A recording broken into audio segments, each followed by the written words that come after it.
What's up, everyone? It's me, C4Ever08, also known as Casper Forever Digital. Today, I'm going to show you my game, Anthropocene Epoch, again. But this time, I'm going to take you on a deeper dive into the development of my game and my struggles and what I learned from this game moving forward. Now, uh, I made Anthropocene Epoch, I think it's around 2021. Somewhere in there, and I ended up releasing it on Steam in January 13th, 2022. So my game has been now on Steam for 2 years. Yay! So here we are at the first cutscene. This was made in Cineguru.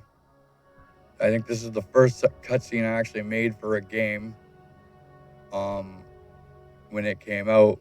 Before that, you'd be panning through your levels, walking around, getting some cutscenes with a little bit of wobble in there. But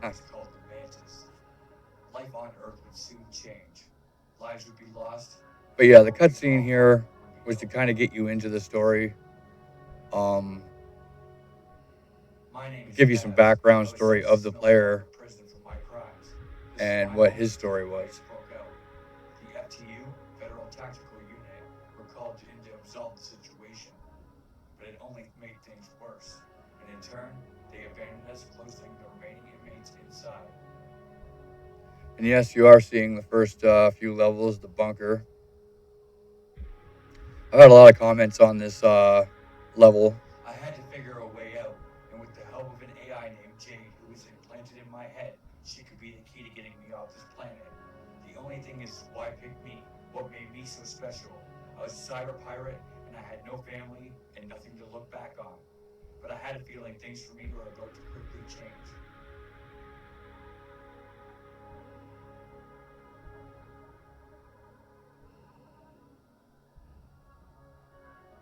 First things first, I have to escape this dreaded bunker and fight my way through what's coming for me when I get out. Now, I won't say that my voice acting was the best in those days. Hi, I am Jade, your Mission Brief Officer. You will notice icons on the top right side of your screen. This is your UI interface. You can navigate through them using your keyboard keys displayed on the icon. The one icon is your PGA, so if you get stuck on a mission, you can always refer here to see what mission is next. I will be here with you for the duration of all your missions and guide you through them. That right there is my daughter. I got her to do some lines for my game. She plays Jade through the whole game. She's actually your mission brief officer, but she's also an AI planted in your head. That idea came probably from so many movies or things like that I've seen over the years. But I thought it was a really cool idea to have some sort of AI giving you your missions instead of the old school way of doing things in Classic, I guess. And with the HUD UI HUD here, you have your PDAs. This was the weapon wheel. Actually, this was made for Macs. I'm sure. I just threw it in Game Group Classic. It seemed to work. The only thing was that you had to get a weapon and have that weapon in that level for it to be able to work. But I kept it in anyway. It was kind of neat. It's another way of trying to pick up your weapons. And also, this was supposed to be a tutorial level. That's why I have all these prompts. But I realized later on that there wasn't much to tutorial on, as it's just a plain FPS game. And a lot of work went into this bunker level. This level is actually made in EBE, and a lot of the parts were just like normal squares, triangles, and trying to get everything together to look like a bunker or an old sci-fi bunker of that nature. Got a little bit of Wolf's work in here, some of his models, Lafette's models. Tried to use a lot of cool models. Like, you're gonna see a couple models in here, or probably a few that are stock, but I tried to retexture and do some work on them to make it not so you wouldn't really notice them too much. And there is some custom stuff in here too. Like this game was like my starting point. So I think, the learning curve of it all was just, level design for me and seeing what I could come up with. Now, I was working on this game, and here's some decal here. Water decal. Maverick actually made those and gave it to me, which is really, really cool. Added some effects to my level. But anyway, yeah, I was working on Dyterra first before I actually started to work on this game. I kind of wanted to get a side project in, and Anthropocene Epoch kind of this bunker level actually got me. Please I see the wasn't even gonna make a description. game with These it, will but help you this stay level armored. kind of Remember to look around to find them. there was more to it that I could add on to. And here we are in one of the security offices. Now this level is this office is pretty cool. I tried to take a lot of my time and make it look old and not very, abandoned in that sense, because a lot of citizens here are abandoned, and locked into a bunker they can't get out of. So really, the whole level is basically you trying to get out, escape the bunker. Now, when I initially did this level, it was one whole level. 1, 2, and 3 were all one level. But I also had Juchikook test it, and he thought, the FPS was kind of meh. So he suggested that I break up the levels, which is actually what I did later on. It actually was a great idea because it actually gave me back um, faster FPS. I was just trying to get it so that you didn't have to load into every section, but whatever, things that happens. But yeah, here's some other work Wolf did, his own models. I really thought it actually blended in well. And at this point in time, I was not even into modeling, so I was just getting into it, I guess. Actually, the gun that's rigged to the BSP hand here, Sci-Fi Hands, is actually first gun I've ever rigged in my life. So I was pretty proud of that. So a lot of the guns that are in Anthropocene Epoch are custom.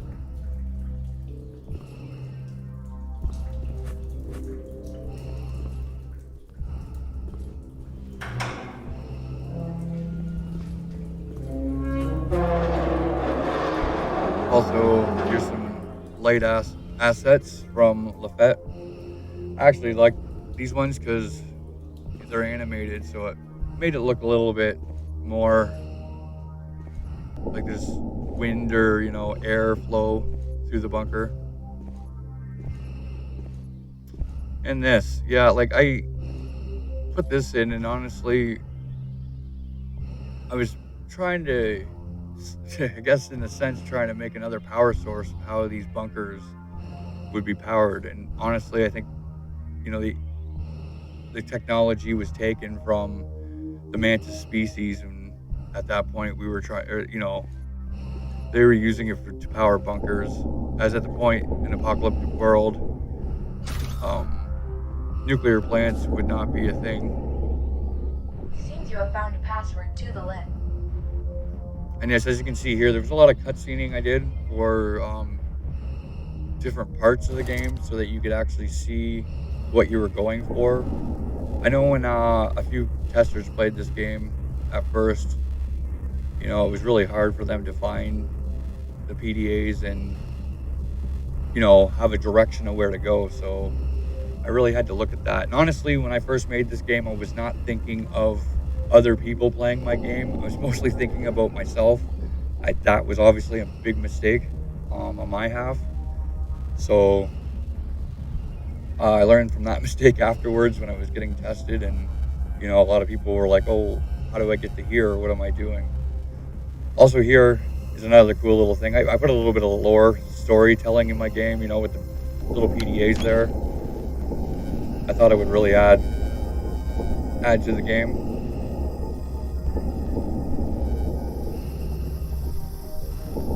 Sliding doors.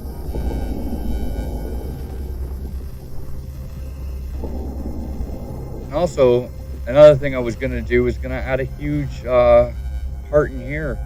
I never actually got around to it. There's actually a building in behind that, like EBE sort of building I built back there, like rooms. I was gonna do labs or something, but I guess I just never got around to doing it. Just stopped.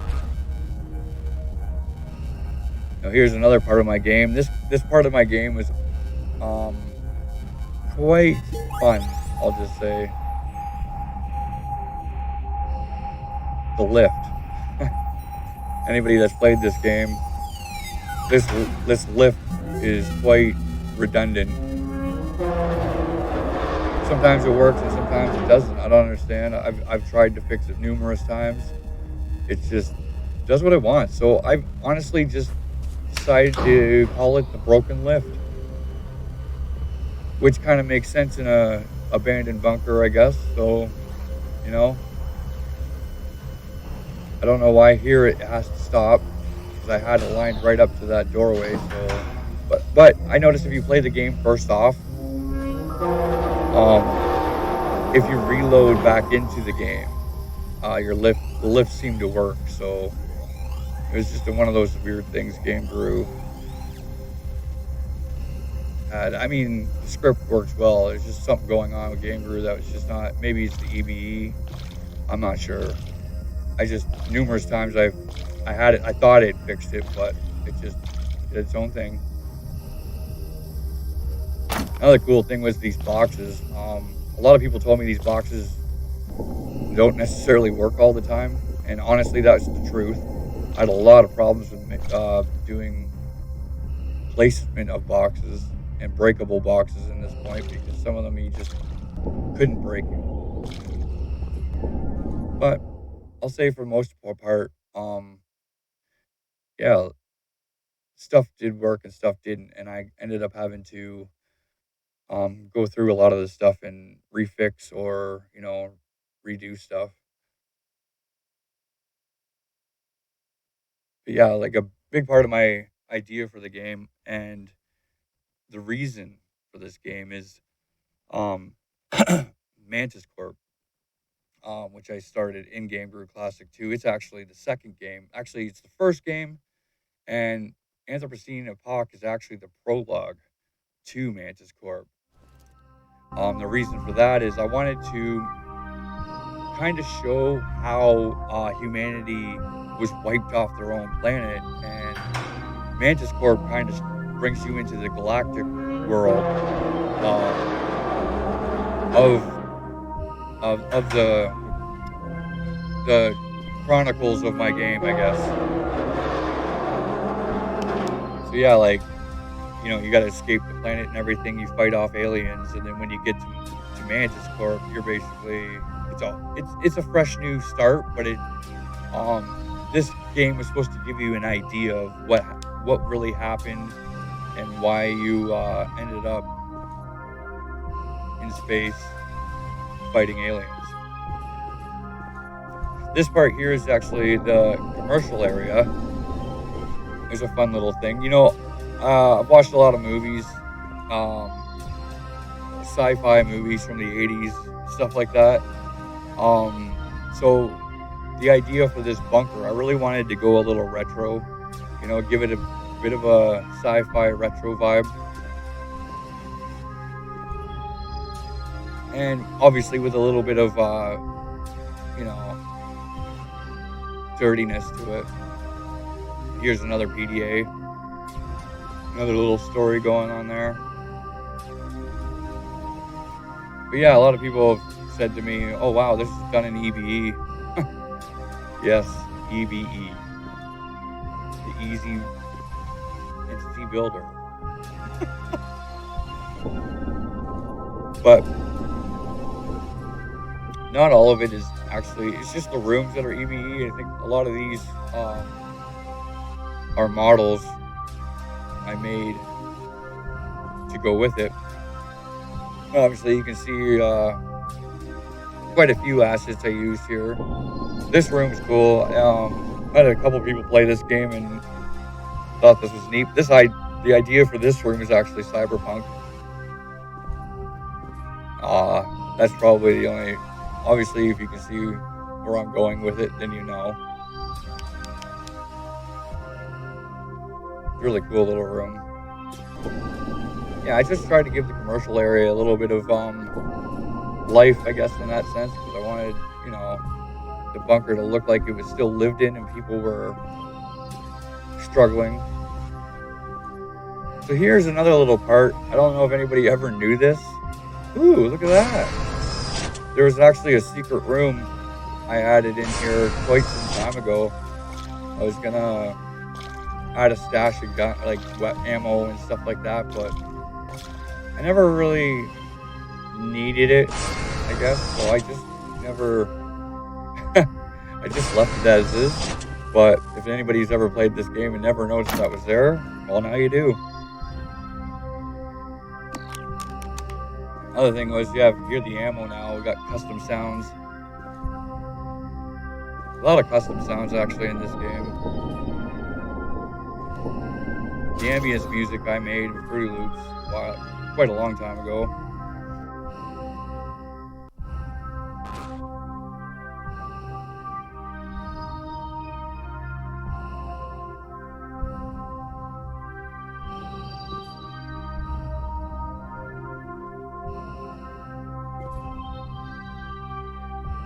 And a lot of old assets. There's actually a lot of FPS assets I used in this game because a lot of them look older, and I really wanted to use a lot of old models for this game.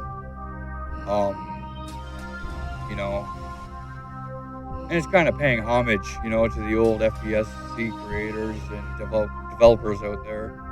So I thought it was kind of a neat idea. Here we are, another lift. Let's see if this one works. I was always told there was, many issues with lifts and stuff like that, and it wasn't necessarily the scripts, but GG's, Game Guru's handling of those scripts. But honestly, to get it to work, at this stage, I was quite happy. I really wanted to have my levels not just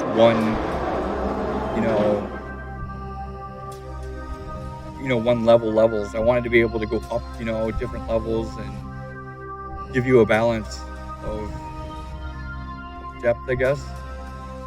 Now it kind of does suck. I get that when you first play this game, the bunkers kind of wear you out. There's not really much to do. You're just collecting stuff, opening doors, trying to escape. It's kind of not really an escape, but You have found another password. Now we can go to the residential part of the bunker. and, a lot of the people get, your first impression of a game is usually the first level. Um, so for me, it was kind of disconcerting. Concerning that, a lot of people looked at that and thought, your first three levels, which I can understand isn't very exciting in that sense. I think I should have started off my third level, the dam, as the first level. Now that I think about it.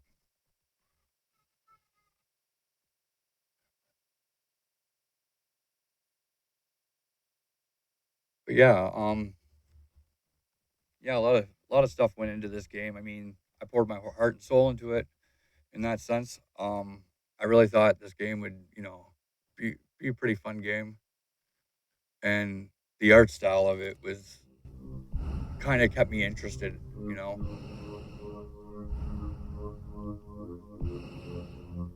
Looks like you are close to the vent system that leads to the hacker room.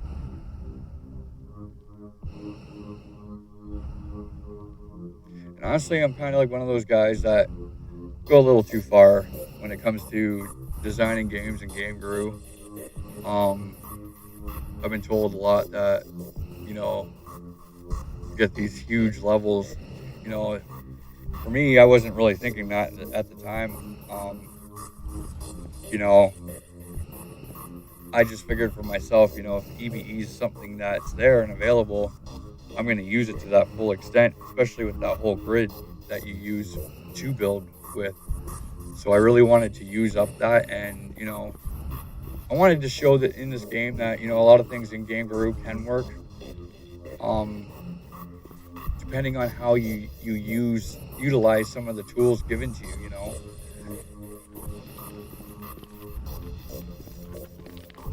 But for me, like anybody else, this game was a big learning curve.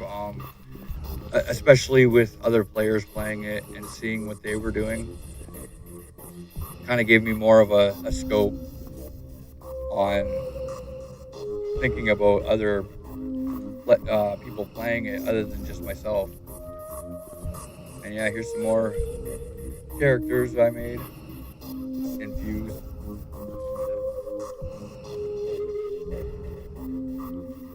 Another thing I wanted to learn big time, and I think this project really enhanced that, was animating my own characters.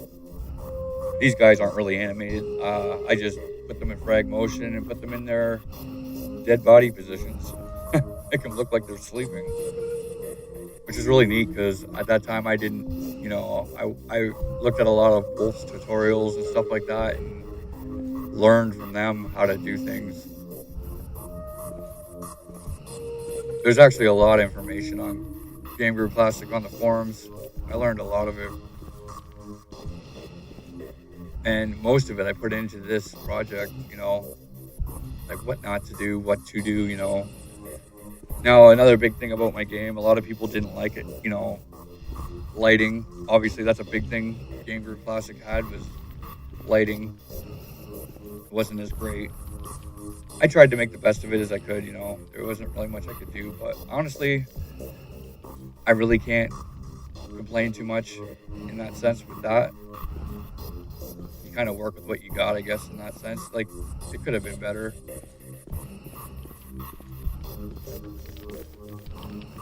I've got some dudes over here by the fire.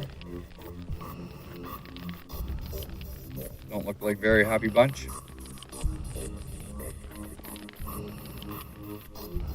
But yeah, this whole bunker took me quite a long time to build. And then we got this little part here. A lot of people didn't know, like, that's the thing about me and recognizing what other players are doing in my game. And I think that right there, not, a lot of things people didn't see or knew about.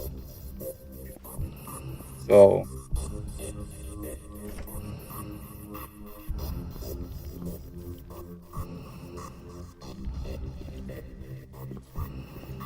this part here, yeah, like, it's a little hard to find for some players. I understand that. I do apologize.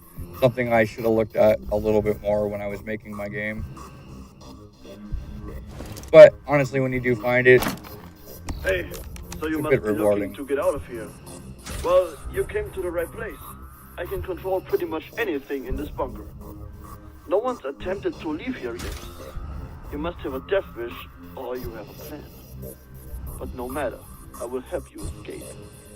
I will prompt you on your screen when help is needed. Good luck to you. Now I can get back to unlocking what's in this orb.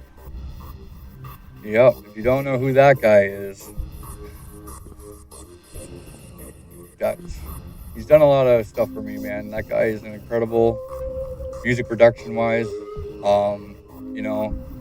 His game as well, Dark Skies. I was working on mine while he was actually finishing his game. So I've really learned a lot, from these guys. And I'm actually very appreciative of it, because I don't think I'd be where I am right now if it wasn't for the criticism and, the advice I got from a lot of you guys.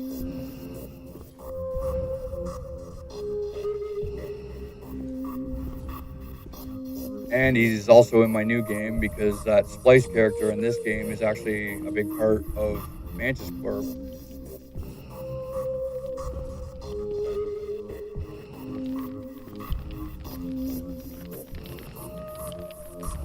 And a lot of the things in this game, now that I'm playing back into it, are going to be a part of my new game, with the orbs and stuff like that. There's a lot of things that I want to, you know, get you into. And I mean, this series, I don't even know if I'm going to stop at these two games. I think I wanted to do another Mantis Corp after this, but right now I'm just working on Mantis Corp, the new game, and hopefully I can finish that now that it's in max. Okay, so the codes won't work on this door. There is an emergency switch somewhere around here. Find it to open. So here I thought, a lot of people would maybe catch on to this. Like, you got to find a console to open the doors, or a switch, right?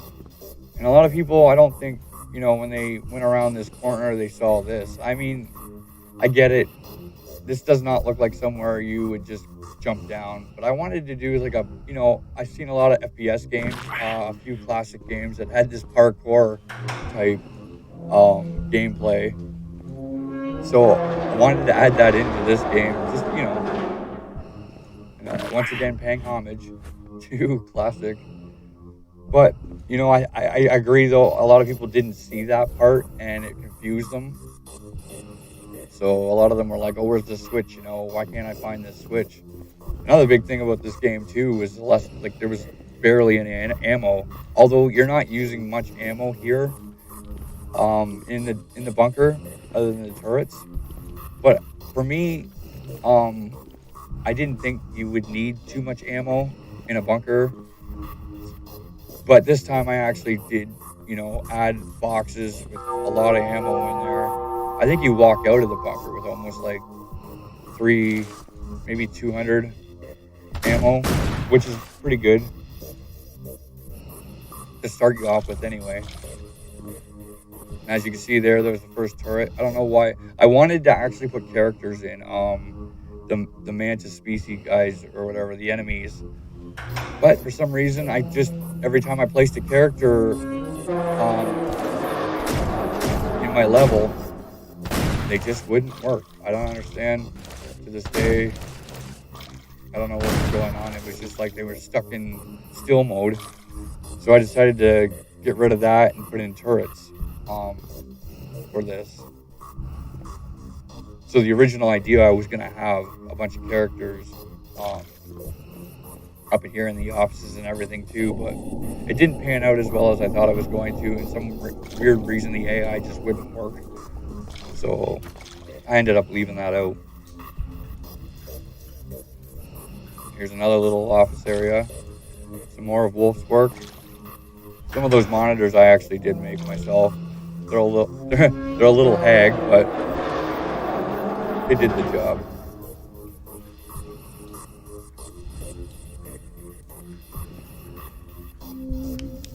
Got some puddles, wet puddles there.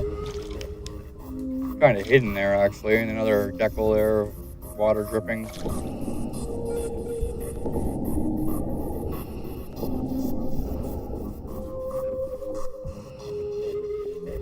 Yeah, this is like kind of the admin of the bunker. This is where everybody would be brought into and brought to their designated areas in the bunker. Here was going to be an office area.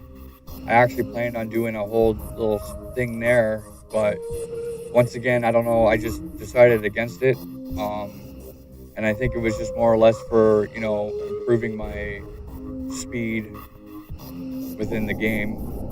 I didn't want to add a whole bunch of stuff in it and then just realize that it was just a waste of space. So I ended up taking out a lot of things in a bunker area just to let it run smooth and not affect anything. Your little garbage room.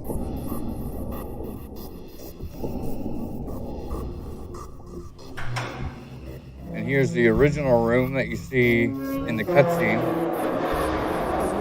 The entranceway to the bunker, basically, but that door over here has been destroyed. Half of the bunker's collapsed, so you got to find your way out. But in here also, this is another thing, I had offices I wanted to do in here, other rooms. But like I said, I was gonna do kind of some kind of laboratory, but I just gave it up. Said no, just leave it because it's not really, for me, the main gameplay was to get you out of the bunker, and I felt like doing all these different extra areas, would just make no sense.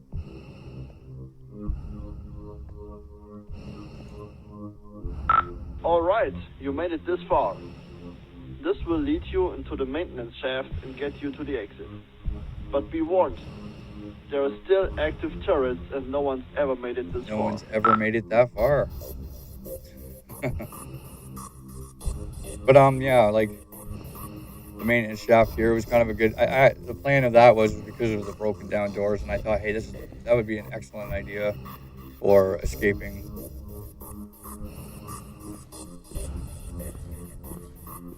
And then we got the main entranceway to the Sonoma bunker. And yes, these are pretty big levels still for breaking it up in 3 pieces, but it's actually not too bad. Like, I mean, yes, I understand people. I wish I did a little bit better job at more, fights and stuff like that. But like I said, man, I tried to put an AI in and tried to do some things with that, but it just didn't work out. So it is what it is, my first game project. What do you expect? I tried my best,